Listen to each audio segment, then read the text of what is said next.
Já estamos de volta aqui com o Gazeta Entrevista e você sabe, o Gazeta Entrevista também é um oferecimento de Verágua. Verágua é água mineral produzida no Acre com um alto padrão de qualidade. Quando você for comprar água mineral, pense na saúde da sua família, escolha Verágua.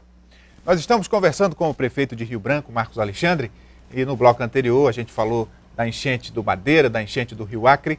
Olha, prefeito, é a população da zona rural, apesar de também estar passando por um momento difícil, mas eventualmente a gente acaba esquecendo, porque a gente vive na zona urbana, né? As notícias giram em torno do que acontece mais na zona urbana, mas tem produtor rural que levou prejuízo grande com essa enchente do Rio Acre, e tem a questão dos ramais, que é o que dá tráfego, o escoamento da produção. Como é que está essa questão, prefeito? Olha, essa é uma pergunta importante, Rogério, porque nós tivemos sim uma perda de produção. A perda estimada está em 6,5 milhões de reais, o prejuízo para os produtores. Nós estamos levantando isso, cada uma das áreas, porque eles tinham financiamentos do Banco da Amazônia, nos bancos, né, recursos do FNO, então nós estamos levantando para, junto aos bancos, conseguir um apoio de crédito para que eles possam restabelecer a produção, porque daqui a pouco pode vencer um pagamento e ele não tem produto para poder vender e pagar o banco. Estamos levantando isso. No decreto de situação de emergência, nós incluímos as áreas rurais, por exemplo, a região do Riozinho do Rola, que encheu muito com a cheia do Rio Acre, a região ali do Belo Jardim, Catuaba, temos o Moreno Maia, Barro Alto. Então, todo esse levantamento a Safra está fazendo junto com a CEAPROF para que a gente possa apresentar aos bancos. Tivemos perda de produção, mas por enquanto nós não temos assim um problema maior com o abastecimento dos produtos daqui. Então, a Ceasa de manhã está funcionando, 3 e 4 de manhã nós estamos tendo produção. E aí o que a gente percebe é que os produtos de fora é que diminuíram bastante. Sim. Por conta da BR interditada. Mas aí o que acontece? É até uma oportunidade para o produtor local aumentar a venda dos produtos locais, né? Coisa que ainda falta despertar um pouco para isso, né? Aproveitar esse vácuo e investir na produção local. Sem dúvida, a Ceasa continua com a comercialização normalmente. Nós temos ali das 3, 4 e 5 da manhã, que é o pico, esse período. Então, hortifruti granjeiro, todos aqueles que a gente produz aqui estão tendo regularidade, mesmo com a enchente do Rio Acre, mesmo com a enchente do Riozinho do Rolo. E também produtos que eram vendidos para Rondônia, por exemplo, que estão vindo para cá para ser comercializados. Então, convido a população. Lá na Ceasa nós temos sim produtos regionais que podem ser adquiridos e que a gente possa passar esse momento mais difícil, que eu acredito que com mais 3, 4 semanas as coisas possam melhorar. E a questão dos ramais, prefeito, porque a comunidade da zona rural reclama principalmente do acesso em alguns ramais. Eu queria mandar um abraço, aproveitar para o seu Almir, lá da Judia, que é uma pessoa que me ligou hoje cedo.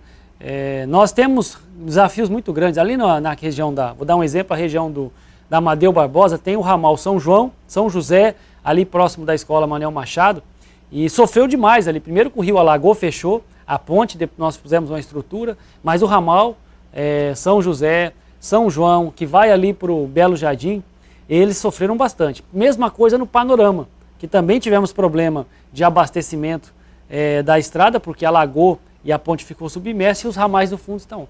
O que nós estamos fazendo? A programação nossa de manutenção de ramais, ela manteve-se, então em fevereiro nós colocamos 7 patrulhas, pequenas patrulhas com escavadeira e caçamba para fazer a manutenção de ponto crítico, mas o inverno muito rigoroso, nós não estamos conseguindo avançar muito nisso. A programação mesmo é no verão, a prefeitura no passado trabalhou em 350 quilômetros de ramais, o governo em outro tanto desse na área rural, então as discussões estão sendo feitas. A população cobra também, prefeito, na medida do possível, se asfaltar esses ramais, se construir pontes de estrutura de alvenaria, né? Sem dúvida. Olha, ponte de alvenaria, seria uma solução definitiva, mas pelo preço, eu não vou iludir as pessoas para dizer que nós vamos conseguir fazer em ramal. Conheço bem de ponte e sei o custo que é. Mas olha, ano passado, com o apoio do governo, nós asfaltamos o ramal de acesso ao polo da Custódio Freire, o Castanheta, o ramal ali do Aquiles Peré, o ramal do Romão. Dos 7 polos agroflorestais de Rio Branco, 6 hoje já tem asfalto. Então nós conseguimos avançar no asfalto, mas é uma demanda muito grande para pouco recurso. Então a solução que eu vou dizer mais operacional é levar o pissarramento, que é o que nós vamos tentar continuar esse ano junto com o apoio do governador, e a manutenção dos 350 quilômetros que são o Cinturão Verde. Esse daí, já falei com a CUT, com a FETAC, com o Simpasa, com o STR, estão discutindo a programação e a Prefeitura vai, com o apoio do governo, avançar. Outro assunto que gera reclamação, e aí a gente que está em contato com a população diariamente ouve muito, é a questão do transporte coletivo urbano, né? Atraso dos ônibus que quebram com muita frequência, e essas são as principais reclamações, pelo menos do que eu escuto nas ruas. Como é que a Prefeitura está fiscalizando? A RB Trans, que tem um papel de cobrar das empresas para cumprir os contratos, não está um pouco frouxo esse negócio? Não, não está não, Rogério. Olha, nós tivemos, ano passado, nós tivemos 16 novos ônibus que chegaram na frota. Nós tivemos chegando 4 ônibus articulados, pusemos um ônibus, que é o ônibus duplo, na linha que vai até o Santa Cecília, Alberto Sampaio e Liberdade. O ônibus duplo e com ar-condicionado agora, que é um ônibus novo, que chegou, que está indo até a região do Top 15, passando pela Vila Acre, Vila da Amizade, toda a Via Chico Mendes, que é um ônibus duplo. Temos um ônibus desse também fazendo a linha do Calafate e um ônibus fazendo a linha da Baixada. Nós estamos agora com a programação esse ano, aprovada em lei, de trazer 25 novos ônibus. Os primeiros chegam no final de abril, claro, se tiver condição, mas está programado, então são 25 novos ônibus. E a gente termina o ano com uma frota com uma idade média de 4 anos e meio. Agora, o desafio não é a idade da frota, que é uma das melhores, é a manutenção. E aí você tem razão, porque eu tenho cobrado muito das empresas em relação à manutenção. Nós temos os fiscais do RB Trans, um em cada garagem, para acompanhar a saída do carro de manhã. E agora, na quinta-feira, eu vou dar posse para 40 novos funcionários. É a primeira vez que o RB Trans vai ter servidores do quadro. Então, nós vamos ter 40 servidores, porque eram servidores de outras secretarias, né? Então, nós fizemos o concurso, que era um compromisso que eu tinha, estruturamos o RB Trans e vamos ter 40 fiscais de trânsito e de transporte, que vão poder acompanhar. Essa fiscalização está sendo feita por funções transitórias, que nós aprovamos em lei ano passado, então a gente reforçou a fiscalização, mas é claro que a gente precisa cada vez mais melhorar a fiscalização, mas tudo que a gente pode fazer, nós estamos fazendo para melhorar o transporte. Vamos inaugurar agora, daqui a 2 semanas, eu ia o falar terminal disso, da Baixada. Né? Os terminais que estão sendo construídos aí. Então o terminal da Baixada nós vamos inaugurar agora daqui 2 semanas, ele vai integrar as linhas ali da Baixada, Aeroporto Velho, Bahia Nova, Bahia Velha, a linha vai até o terminal. Do terminal a pessoa pode ir para o FAC, Uninorte, FIB, por exemplo, Estudante, ou ir para a rodoviária, ou outras linhas sem pagar ultrapassagem. A pessoa vai poder sair lá da Vila Verde, no 60 Transacriana, descer no terminal da Ceasa, ou da Baixada, e pegar qualquer linha, a Sobral, qualquer linha, ou ir para o terminal sem pagar ultrapassagem. Esse é o primeiro terminal de integração que nós vamos inaugurar fora do centro da cidade.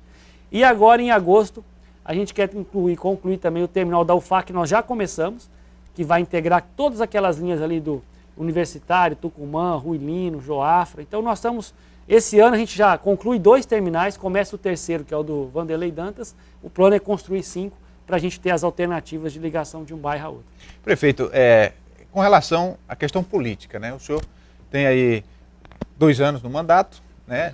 Tem a sua relação com a Câmara de Vereadores, que é uma relação até certo ponto bastante amigável, mas a Prefeitura depende, em certa medida, da aprovação dos vereadores para levar adiante alguns projetos. Como é que está esse relacionamento? O que tem acontecido de mais novo, de impacto para a população, né? Principalmente no âmbito da legislação?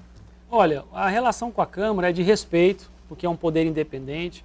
Eu tenho respeito por todos os vereadores que me apoiam, que apoiam o nosso projeto, os vereadores que fazem oposição, tenho total respeito por eles.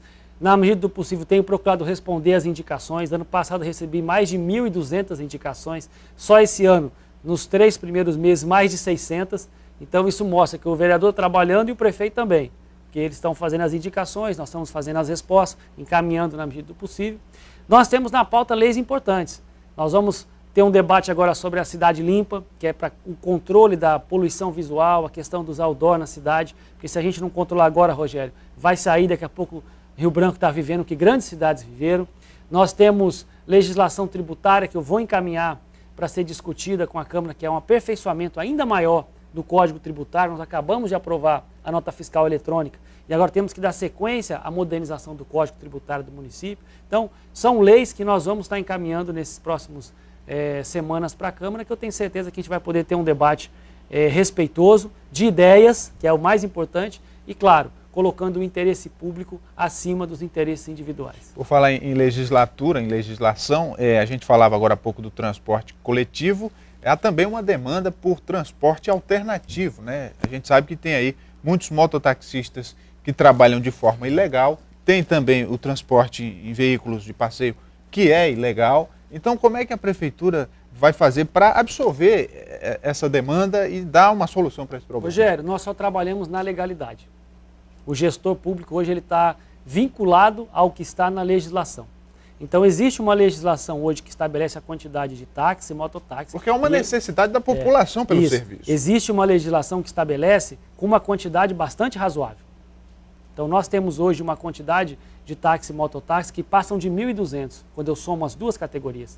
E eles abastecem a população, porque quando a gente vai lá no terminal, por exemplo, eu vejo lá 20, 30 motos disponíveis, vejo os táxis disponíveis à população e eu tenho uma relação muito boa e de respeito pelos taxistas e mototaxistas. Então, a minha posição é a posição de manter a legalidade, de fazer a fiscalização do que a lei preconiza, e eu tenho certeza que com a melhoria da frota que nós estamos fazendo e também com a oferta que já existe de táxi e mototáxi, a população fica atendida. O que eu me preocupo é, às vezes, de ter um transporte que não seja regulamentado, porque aí você está expondo a população.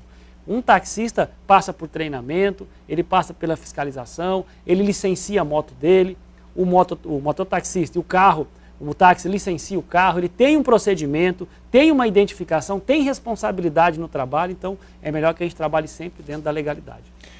Eu conversei com o prefeito de Rio Branco, Marcos Alexandre. Muito obrigado, prefeito, por sua vinda. Eu agradeço, viu, Rogério? Agradeço. O Gazeta Entrevista vai dar mais uma paradinha para o intervalo comercial. A gente volta daqui a pouco, não saia daí.